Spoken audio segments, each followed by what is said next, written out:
the important thing to have in place is to have a plan, a disaster recovery plan.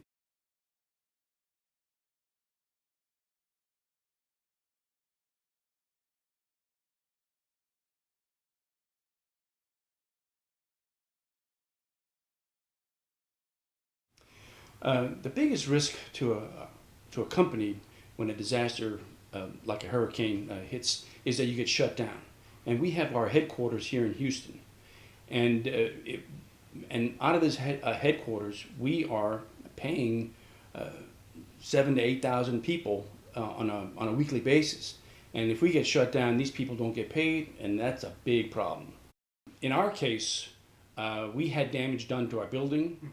The whole part of the roof got blown off, and a lot of water damage came into the offices. The power was out for several days, and we had a plan in place. And that plan was that we had, before the storm struck, we had moved people to other cities in Texas, and these people were able to, from those locations, maintain the payrolls, maintain the billing, basically continue the business without a hitch.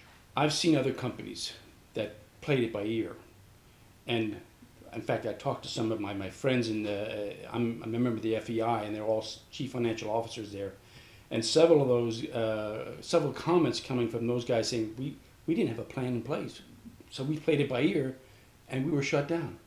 So the important thing is to have a plan, because there's a lot of things to consider during a major storm that if you're thinking or trying to think of those things at the last minute, you forget a lot of that stuff. Putting a plan together, a disaster recovery plan, is not that costly in terms of dollars. It's costly in terms of people's time. You sit down, you put the plan together, and then when you have the plan together, you then also should test it. All of this is part of that process. This package is business as usual.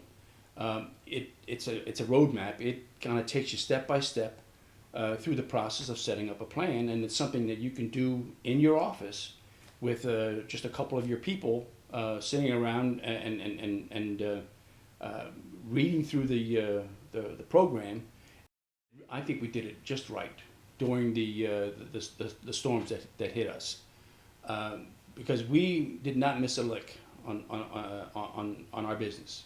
We had people off-site, we had people out of town, and I had 10 people here in my house working, and several other houses that weren't affected by the storm, like downtown, we had people.